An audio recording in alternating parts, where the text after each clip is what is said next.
Assalamualaikum warahmatullahi wabarakatuh.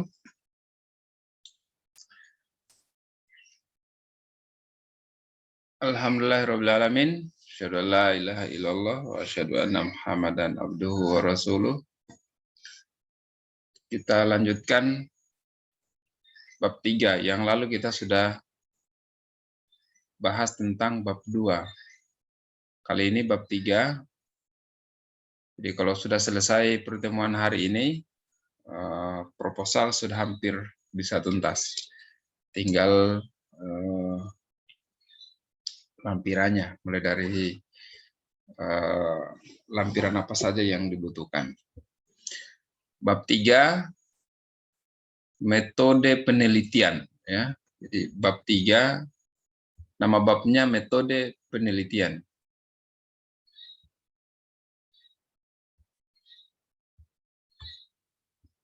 Bab 3, ya, metode penelitian. Ya, jadi bukan metodologi penelitian bab 3 ya, metode penelitian. Apa saja isinya? Ya. Yang pertama, jenis penelitian. Ya, ini kadang-kadang ditukar, tapi ya tidak masalah, tergantung pada panduan. Yang kedua, tempat dan waktu penelitian. Yang ketiga, subjek penelitian. Yang keempat, prosedur penelitian. Yang kelima, teknik pengumpulan data. Kemudian yang keenam, instrumen pengumpulan data. Kemudian yang ketujuh, teknik analisis data. Yang kedelapan, indikator keberhasilan. Indikator keberhasilan, ya. Kemudian kita mulai dari yang pertama, jenis penelitian. Karena ini PTK, maka yang ditulis dalam bagian A ini adalah PTK yang ditulis bahwa penelitian ini merupakan penelitian tindakan kelas. Tinggal ditambah misalnya ini kalau fokus pada kualitatifnya ya maka dijelaskan bahwa penelitian ini menggunakan pendekatan kualitatif, secara spesifik menggunakan penelitian tindakan kelas. Ya, sebenarnya PTK kalau kita masuk di hasil belajar, jadinya menjadi mix atau campuran. Ya, di dalamnya kita berbicara tentang hasil belajar yang dianalisis menggunakan analisis deskriptif atau statistik deskriptif. Kemudian PTK juga bisa kualitatif murni tanpa bersentuhan dengan angka-angka. Tapi misalnya yang dilihat adalah misalnya penyelesaian anak-anak yang masalah anak-anak yang tidak fokus belajar misalnya. Dikasih tindakan supaya bisa fokus belajar. Secara umum sangat banyak mahasiswa yang memilih hasil belajar untuk PTK-nya. Kemudian tempat dan waktu penelitian. Tempatnya dituliskan sekolahnya. Di mana sekolahnya? Apakah di SD mana? Ditulis SD-nya. Ya, kemudian waktunya ditulis bulannya, bulan berapa. Ya. Bila perlu kalau misalnya waktunya sudah bisa dipastikan ditulis dengan tanggalnya. Kapan saja waktunya. Kemudian subjek penelitian. Jadi di PTK itu tidak menggunakan populasi dan sampel. Ya. Tidak menggunakan populasi dan sampel.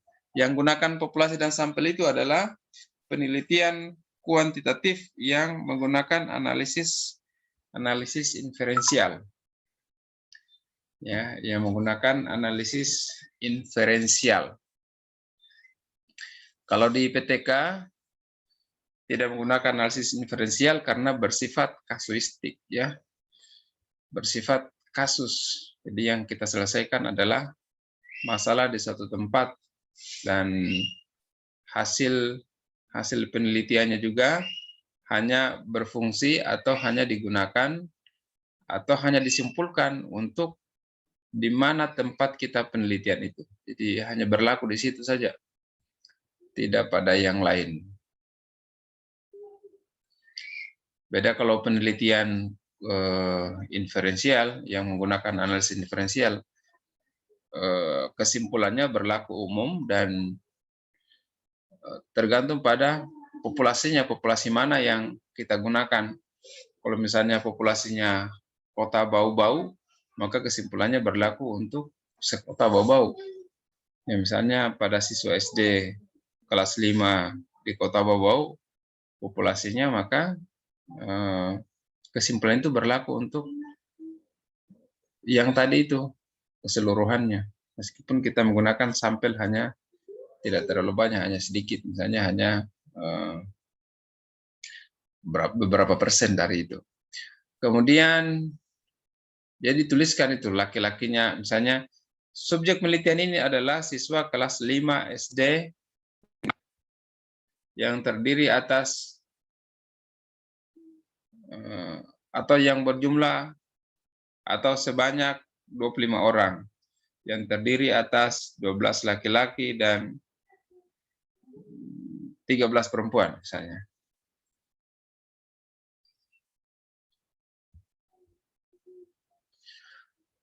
Kemudian prosedur penelitian. Ya, karena penelitian yang kita gunakan adalah penelitian tindakan kelas, maka prosedur penelitian yang digunakan menggunakan prosedur penelitian tindakan kelas. Di dalamnya harus memuat komponen dalam siklus PTK yang dimulai dari perencanaan, kemudian pelaksanaan, kemudian observasi, kemudian refleksi. Itu harus dijelaskan di dalamnya. Dan dituliskan bahwa prosedur penelitian tindakan kelas ini mengacu pada model penelitian tindakannya siapa. Ya, misalnya mengacu pada Kemis dan Taggart yang menggunakan yang modelnya seperti spiral. Ya, atau modelnya siapa. Ya, kan ada beberapa model itu PTK yang lalu sudah dipelajari. Tinggal dipilih salah satunya, dipilih yang mudah, yang tidak menyulitkan baik dalam perencanaan, pelaksanaan maupun analisisnya. Ya. Jadi di sini dijelaskan secara tuntas. Dan perlu diingat bahwa PTK itu tidak, kalau penelitian tindakan kelas, tidak bisa kita pastikan apakah satu siklus nanti dilakukan atau 2 siklus atau 3 siklus. Di bagian prosedur penelitian, kita hanya jelaskan proses yang akan terjadi. Misalnya dari kita tuliskan penelitian ini, misalnya ya, kita tuliskan penelitian ini akan dilaksanakan secara bersiklus. Ya. Banyaknya siklus tergantung pada ketercapaian indikator keberhasilan, ya, atau hasil sesuai dengan indikator keberhasilan. Jadi nanti penelitiannya akan berhenti kalau indikator keberhasilan sudah tercapai.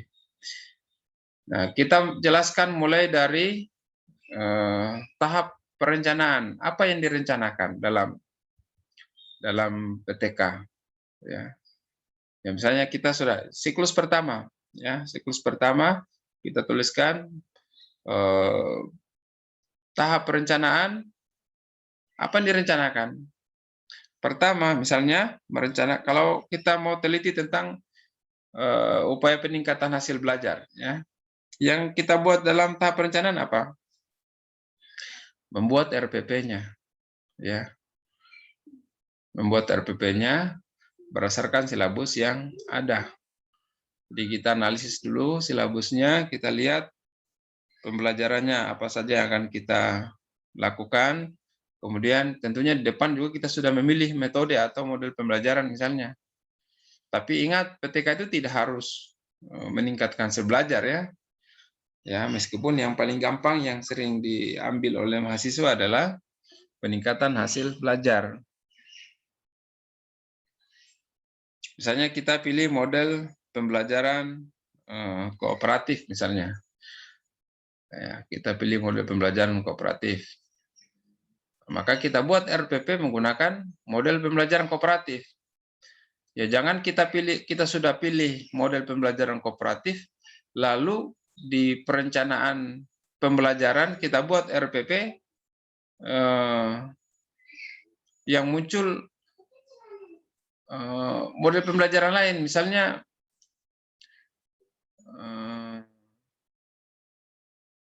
model pembelajaran berbasis masalah, itu lain lagi, kecuali yang kita pilih di bagian depan untuk memecahkan masalah yang akan kita selesaikan di kelas itu menggunakan PTK adalah pakai tadi model pembelajaran berbasis masalah. Tapi kalau kita sudah pilih PTK, pembelajaran kooperatif, STAD misalnya, kita itu konsisten pakai di belakang. Ya. Di dalam RPP-nya, pada saat kita membuat perencanaan, kita membuat RPP di tahap perencanaan, kita buat sesuai dengan langkah-langkah pembelajaran sebagaimana yang ada di langkah-langkah pembelajaran kooperatif. Ya. Jangan lain yang kita mau di depan, yang kita buat lain lagi. Itu harus sinkron dari depan hingga belakang, harus sama, harus sejalan. Tidak boleh yang satunya lari ke kooperatif, yang lainnya lari ke pembelajaran berbasis masalah. Karena setiap model pembelajaran itu memiliki karakteristik pola pembelajaran yang berbeda-beda. Aktivitas guru dan siswa juga ada bedanya. Termasuk penilaian juga beda. Kalau di kooperatif ada penilaian individu, ada penilaian kelompok. Kalau yang lainnya lain lagi cara menilainya. Jadi ini harus benar-benar dipahami supaya tidak salah. Ini sering sekali terjadi kesalahan ini. Kemudian di tahap perencanaan juga karena PTK ini ada observasi, maka kita buat perencanaan untuk dilakukan observasi. Ya. Perencanaan untuk dilakukan observasi. Jadi apa yang dibuat dalam tahap perencanaan? Membuat lembar observasi. Ya, membuat lembar observasi. Lembar observasi, apa sih yang akan diobservasi? Aktivitas guru, aktivitas siswa, minimal 2 itu. Ya, minimal 2 itu yang diobservasi. Aktivitas siswa, aktivitas guru. Bisa saja yang lain juga turut diobservasi. Jadi aktivitas guru diobservasi berdasarkan langkah-langkah pembelajaran yang ada pada RPP. Kemudian aktivitas siswa yang diamati juga sesuai dengan langkah-langkah pembelajaran yang berhubungan dengan siswa. Ya, jadi sinkron antara RPP dengan lembar observasi. Nah, observasi apakah menggunakan penilaian ya, tidak, ya atau tidak, checklist, ya, atau menggunakan skala 1, 2, 3, 4, 5, kemudian juga di checklist di bawahnya, itu boleh saja, tergantung dari kepentingan atau kehendak peneliti. Tentunya dengan alasan tertentu, ya. Misalnya kalau kita pakai ya, tidak, agak kasar penilaiannya, kita pakai skala 1 sampai 5 lebih halus, itu boleh saja. Ya. Boleh saja. Hanya pada item tertentu kadang-kadang mahasiswa terjebak. Guru mengucapkan salam, penilaiannya 1 sampai 5. Nilainya 3. Kok 3? Ditanya sama pengujinya. Salam yang bagaimana? Kok 3 nilainya? Nah, harus ada indikatornya. Ya, nilainya 1 jika bagaimana, nilainya 2 jika bagaimana, nilainya 3 jika bagaimana, 4 jika bagaimana, 5 jika bagaimana. Ya, aktivitas siswa juga begitu. Memang yang paling gampang itu ya tidak. Bersalam, ya kalau dia bersalam. Centang dia. Kalau tidak bersalam, centang tidak. Itu gampang sekali. Ya, hanya kalau menggunakan ya tidak itu agak kasar. Kemudian Apalagi yang direncanakan? Tesnya, ya, tes hasil belajar. Tes itu harus dibuat mulai dari kisi-kisinya. Ya, dalam tahap perencanaan yang dibuat juga adalah tes. Kalau untuk meningkatkan hasil belajar ini ya. Kalau yang lainnya lain lagi. Dibuat dulu kisi-kisinya. Kisi-kisi tesnya tergantung pada materi yang diajarkan. Ya, Anda sudah atau sedang mempelajari mata kuliah evaluasi pembelajaran. Ya, tolong dicermati baik-baik, dipelajari baik-baik, dipahami baik-baik mata kuliah itu supaya dalam pelaksanaan penelitian tidak susah. Ya, itu bukan hanya untuk kepentingan mengajar di kelas nanti setelah jadi guru atau sudah tamat, tapi juga untuk penelitian. Ya, penelitian inferensial juga, misalnya pilih penelitian inferensial yang analisisnya inferensial juga menggunakan kisi-kisi, karena semua instrumen yang digunakan itu mestinya pakai kisi-kisi kemudian divalidasi. Nah, dibuat kisi-kisinya. Setelah itu, setelah dibuat kisi-kisinya, dibuat tesnya. Dari berdasarkan kisi-kisi tes dibuat. Ya, sebelum kita melaksanakan pembelajaran.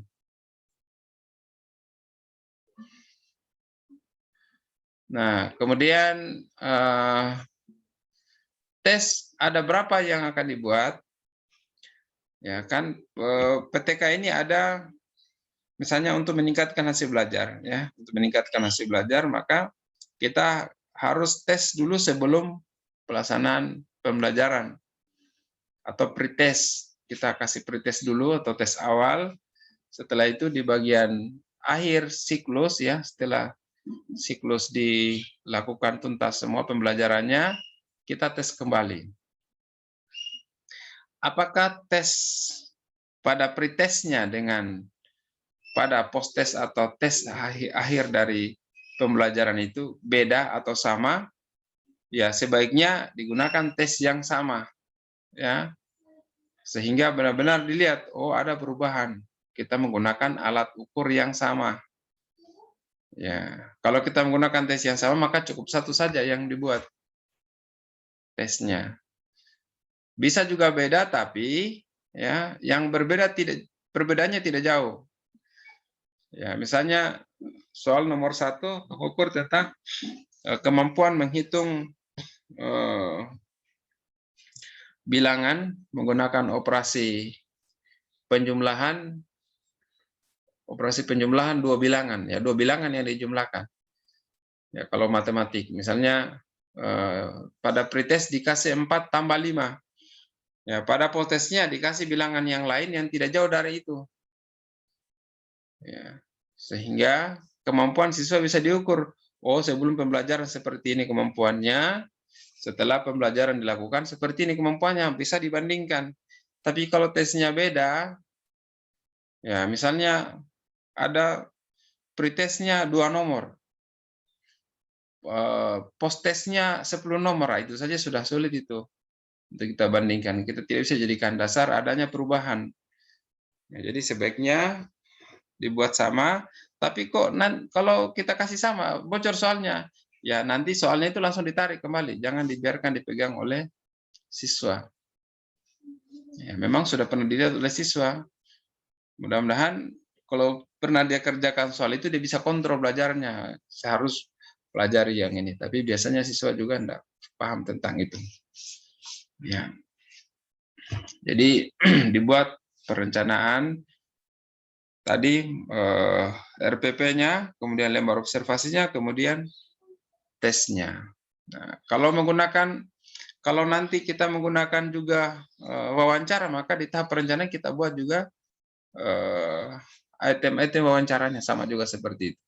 Indikatornya apa saja, apa yang mau ditanyakan, ya, indikator pertanyaan indikator yang mau dikejar itu apa, ya. Kemudian pertanyaannya seperti apa, itu sudah dibuat di tahap perencanaan. Termasuk misalnya kita menggunakan kelas yang dibagi dalam kelompok-kelompok, maka perencanaan kelompoknya sudah didesain di situ, di tahap perencanaan.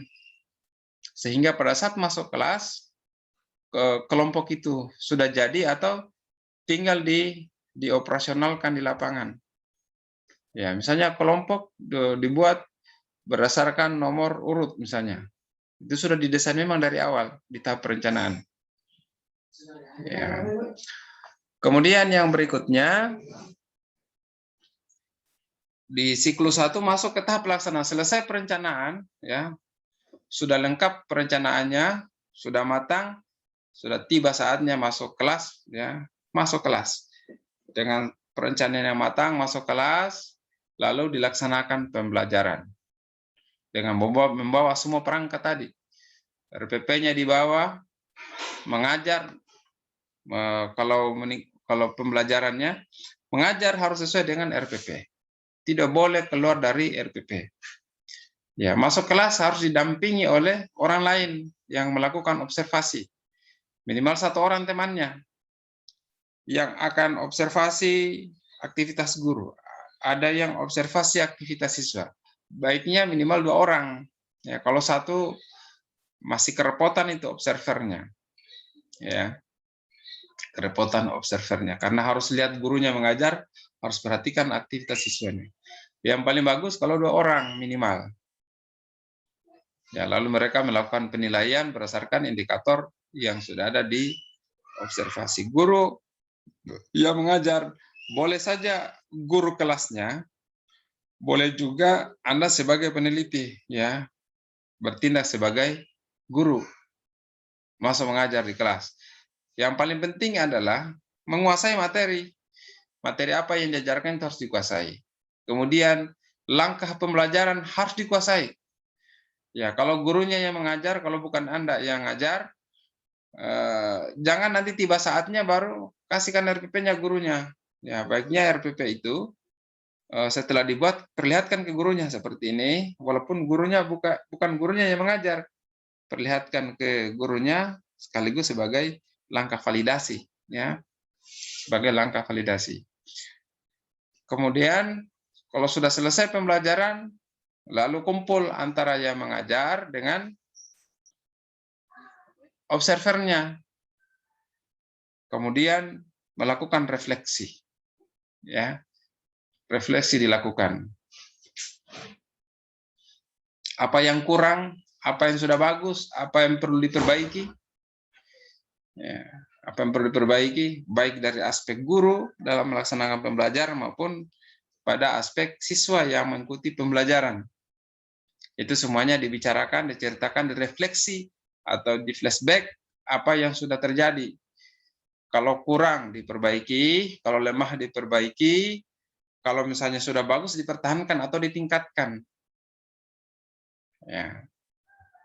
Jangan selesai mengajar, kumpul lembar observasinya, pulang. Nah, Anda ada refleksi. Refleksi sendiri itu sulit. Kalau ada orang lain lebih bagus. Oh, Anda tadi ngajar terlalu banyak di depan. Anda tidak perhatikan murid, tidak mengontrol proses pembelajaran yang terjadi pada murid di kelompok-kelompoknya. Sehingga tadi ada murid yang acuh tak acuh, tidak peduli dengan tugas yang diberikan, dia tidak berpartisipasi bagus dalam pembelajaran, dan hasilnya mungkin jelek itu. Ya.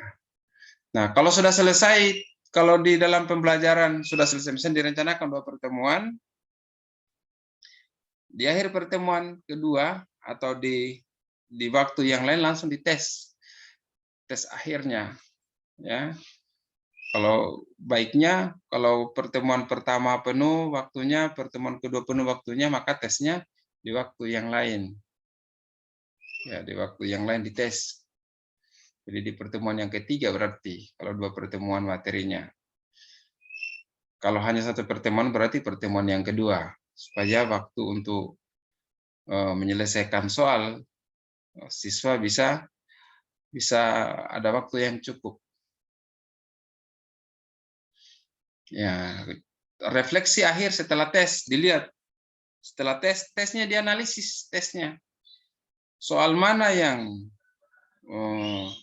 tidak banyak dijawab, soal mana yang banyak dijawab, siapa saja yang rendah hasil belajarnya, yang rendah hasil belajarnya itu di bagian mana, soal yang mana, dilihat.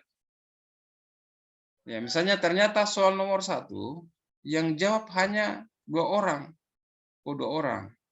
2 orang saja yang bisa jawab, yang lainnya tidak. Berarti materi bagian yang itu, ya, yang berhubungan dengan soal itu perlu diulangi dalam pembelajaran berikutnya. Oh, ada soal yang ada misalnya dari 10 nomor, ada 5 nomor yang sudah terjawab dengan bagus. Ya, nilai siswa sudah tinggi semua. Nah, maka pada pembelajaran berikutnya di siklus kedua, kalau ada siklus kedua, sudah tidak perlu lagi diajarkan yang itu. Ya. Kesalahan yang sering terjadi, setelah tes langsung dihitung saja. Si A nilainya 70, karena KKM 75 tidak tuntas. Si B 80, oh tuntas. Si C 50 tidak tuntas. Hanya sebatas itu, tidak dianalisis per butirnya. Sehingga bagian mana materi yang tidak dikuasai siswa tidak ditahu oleh gurunya. Ya, pada saat ujian ditanya sama penguji, ini bagian materi mana yang lemah yang tidak dikuasai oleh siswa. Nah, yang meneliti atau yang buat skripsi dia tidak tahu.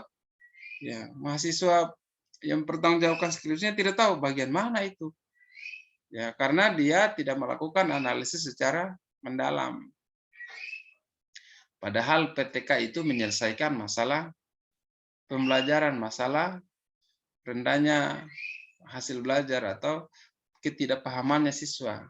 Ya, tentunya materi itu belum tentu tidak dikuasai semua, bagian-bagian tertentu saja. Itulah yang harus diselesaikan. Maka tesnya harus benar-benar diperiksa.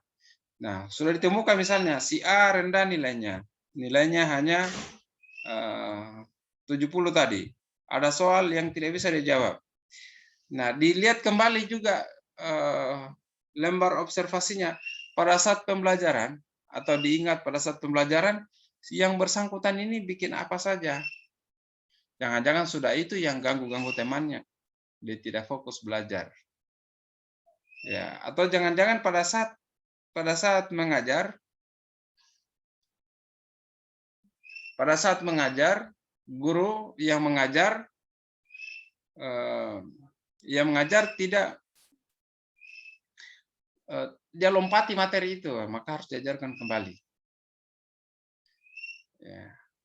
Itu juga namanya masih refleksi juga namanya, refleksi bagian akhir siklus. Nah, lalu kita bandingkan hasil tesnya, kita bandingkan dengan indikator kinerja. Misalnya 85% siswa tuntas, maka PTK berakhir. Tinggal dilihat apakah sudah tercapai atau belum. Ya, kalau sudah sampai 85 atau melampaui itu berarti sudah berhenti. Tapi kalau indikator itu belum tercapai, maka ya, kalau indikator itu belum tercapai, maka siklus kedua dilakukan, dibuatlah perencanaan. Nah, dibuat perencanaannya mulai lagi dari RPP-nya dibuat. Ya, RPP-nya dibuat dengan tentunya tidak jauh beda itu RPP-nya. Hanya materinya nanti. Ya, materi jangan diulangi semua. Dilihat saja materi mana yang belum dipahami atau belum bisa dijawab soal-soal yang berhubungan dengan materi itu. Ya. Kemudian di akhir siklusnya dites lagi. Di akhir setiap pertemuan direfleksi. Dan semua yang terjadi dilaporkan dalam skripsi, dilaporkan di bab 4. Ya, semua apa yang muncul lapangan, baik fenomena yang tidak terduga pun dicatat dan dimasukkan. Ya, sebagai catatan tambahan. Ya, kemudian dilakukan proses sama di siklus 1.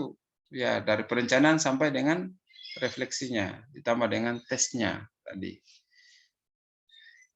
Supaya laporan di dalam skripsinya bisa bagus. Kemudian teknik pengumpulan data.